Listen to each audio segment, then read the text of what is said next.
आज सोनिया जी राहुल जी जिस मुद्दे को लेकर मुचलके पे है वो अक्टूबर 2013 में हुआ था दिल्ली हाई कोर्ट पे नेशनल हेराल्ड केस। हमारी सरकार नहीं थी।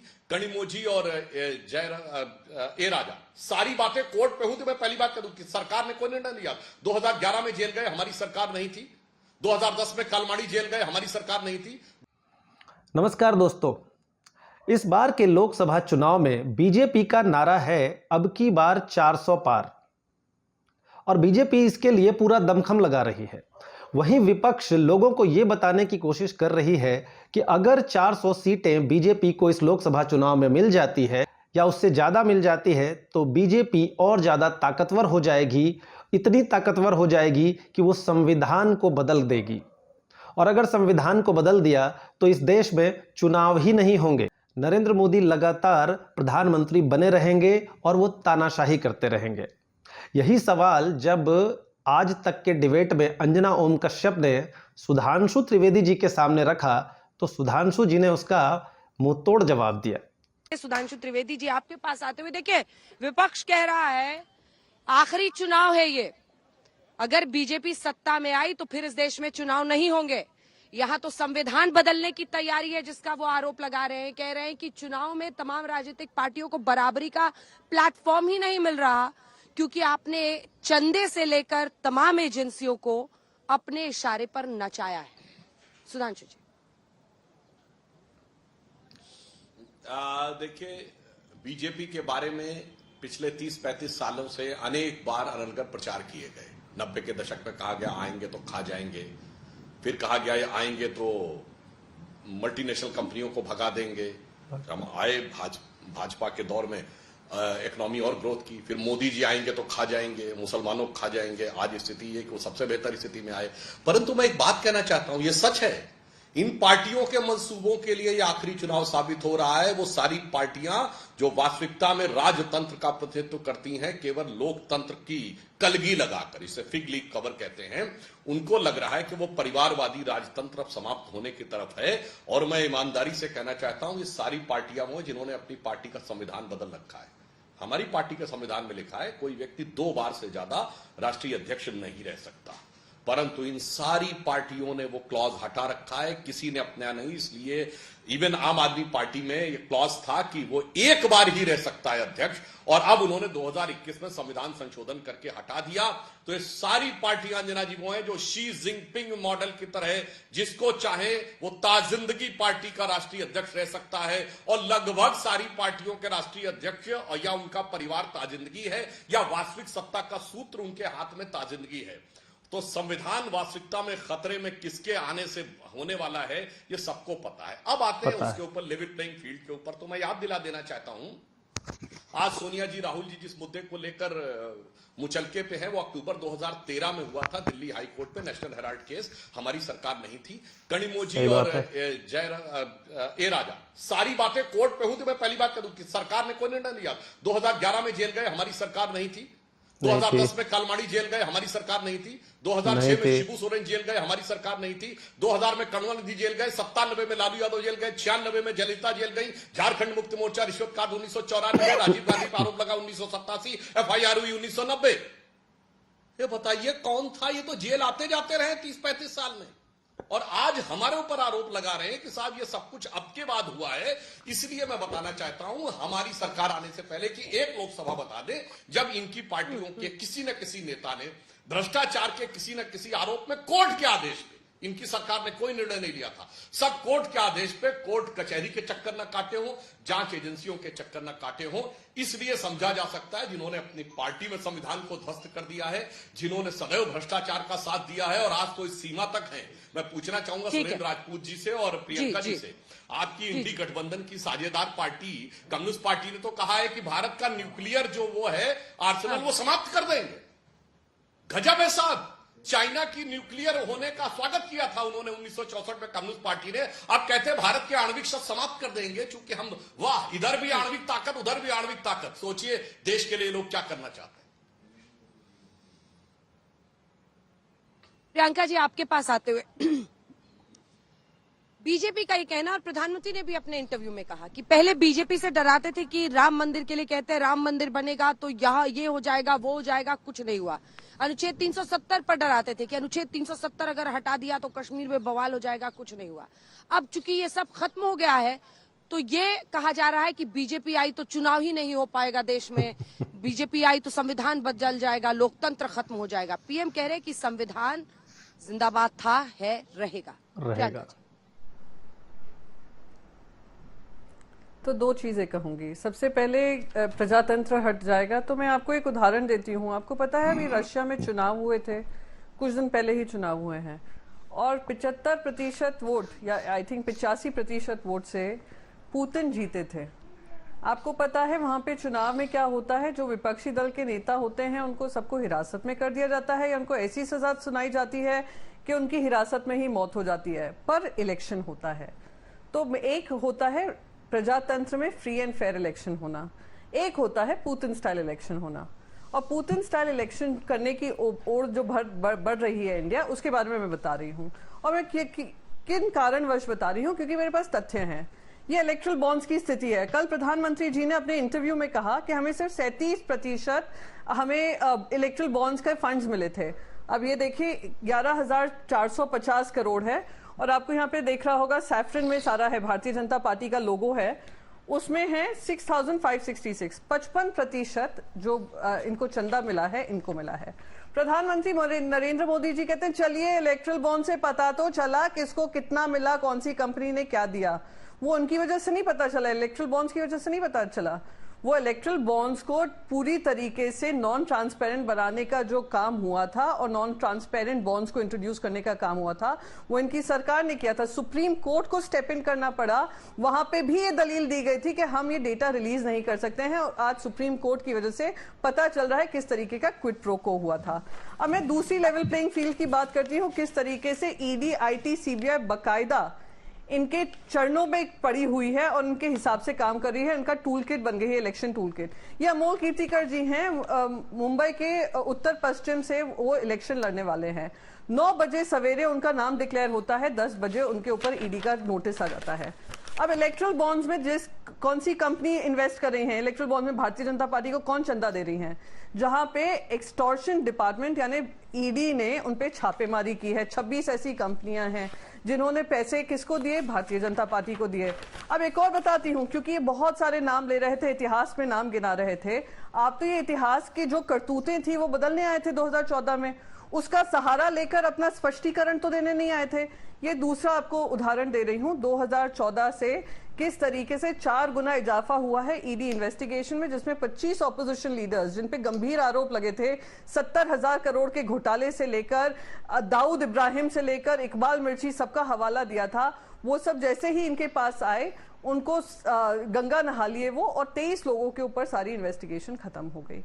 तो लेवल प्लेइंग फील्ड जब डेमोक्रेसी में नहीं होता है, उसका परिणाम आप देख रहे हैं, पुतिन जैसा चुनाव होता है। पुतिन भी कहता मैं जीत कर आया, तो आने वाले चुनाव ऐसे ही होंगे। अब रही संविधान बदलने की बात, मैं आपको एक और चीज बता दूं, संविधान ना बदलकर भी नरेंद्र मोदी जी ने जिस तरीके से महाराष्ट्र में संविधान की धज्जियां उड़ाई थी, जो खुद बाकायदा सुप्रीम कोर्ट ने कहा कि ये जो सरकार चल रही है इलीगल एंड अनकॉन्स्टिट्यूशनल है, वो नरेंद्र मोदी जी करते आ रहे हैं। वो संविधान का हवाला देकर उन्होंने संविधान को ही तोड़ने का काम किया है। शेड्यूल 10 को दरकिनार कर उन्होंने ईडी हो, आईटी हो, सीबीआई हो और अब इलेक्शन कमीशन हो, इन्होंने अपनी राजनीति की है। तो इनसे क्या, और सबसे इंपॉर्टेंट बात, ये तो हमने विपक्ष नहीं कह रहा था संविधान बदलेंगे, इनके जो भी चुनिंदा लोग हैं, नॉमिनेटेड एमपीज जिनको टिकट्स मिली हैं, सब जोर जोर से बोल रहे हैं, कर्नाटका के हो, राजस्थान के हो, महाराष्ट्र के हो, उत्तर प्रदेश के हो, सब ये बयान दे रहे हैं कि आप हमें 400 से ज्यादा दीजिए, हम संविधान बदलना चाहते हैं। अरे कोई उनसे पूछिए संविधान क्या बदलना चाहते हैं, तब नरेंद्र मोदी जी आकर दूसरों पे दोष मढ़े, खुद गिरेबान में झांके ना क्या काम कर रहे हैं। ठीक है सुधांशु जी, इसके बाद जवाब दीजिएगा। सुरेंद्र राजपूत जी भी बोल दे, प्रधानमंत्री ने कहा ये जो आरोप लग रहे हैं संविधान बदल देगी बीजेपी आएगी, तो कह रहे 25-30 साल से जनता को हमारे खिलाफ डराने का एक ही रिकॉर्ड है जो बार बार घूम रहा है, और कांग्रेस पर तो वो बहुत हमलावर थे। उन्होंने कहा कि सनातन विरोधी पार्टियों के साथ आखिर कांग्रेस की ऐसी क्या मजबूरी हो गई है कि वो सनातन के खिलाफ इस तरह का बयान देते हैं लेकिन फिर भी उनसे चिपके रहते हैं।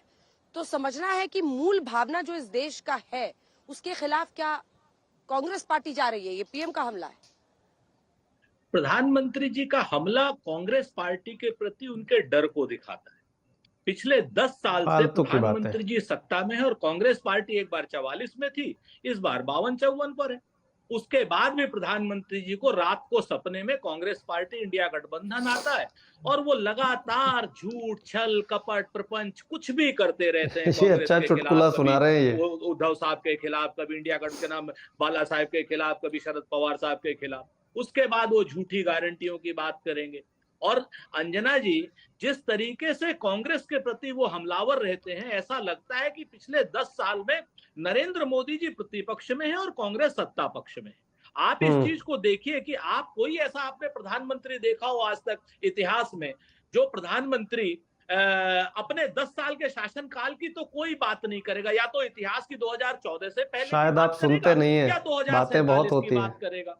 उनकी गारंटियों की तो आप तब मानेंगे ना, गारंटियां हैं उनकी। गारंटी बिल्कुल इस तरीके की छोटी सी बात, एक बड़ा वो है कि एक तरबूज वाला बंबई में तरबूज बेच रहा था, कह रहे चीनी से भी मीठा। कांग्रेस प्रवक्ता सिर्फ चुटकुला सुनाने के लिए आते हैं डिबेट में। तरबूज देखा गया तो फीका था, तो उन्होंने कहा भाई तरबूज तो फीका है, तो क्या चीनी डाली इसमें? तो चीनी डालने के बाद मीठा होगा ना। तो प्रधानमंत्री जी ऐसे बेस्ट सेलर टाइप में है, ये फीके तरबूज को भी चीनी डाल करके बेचने वाले लोग हैं। इनकी गारंटी पर हम भरोसा करें तो तब करें जब इन्होंने पुरानी गारंटियां पूरी करी। जनता तो गारंटी पे भरोसा कर रही है ना। मान लीजिए इनकी गारंटी है। इन्होंने इन्होंने कहा था नोटबंदी से आतंकवाद खत्म हो जाएगा। अगर इन्होंने ऐसा किया हो तो मान लीजिए। अगर इन्होंने चीन को लाल आंखें दिखाई हो, चाय पिलाने की जगह झूला झुलाने की जगह, वो भी 19 बार, तो आप मान लीजिए कि भाई 4000 किलोमीटर हमने उनका कब्जा कर लिया होता, या हमारा जो था 1962 में जो हमसे चला गया था वो इन्होंने वापस ले आए होते, तो हम मान लेते गारंटी। किसान की आय दुगनी हो गई होती तो हम मान लेते मोदी जी की गारंटी।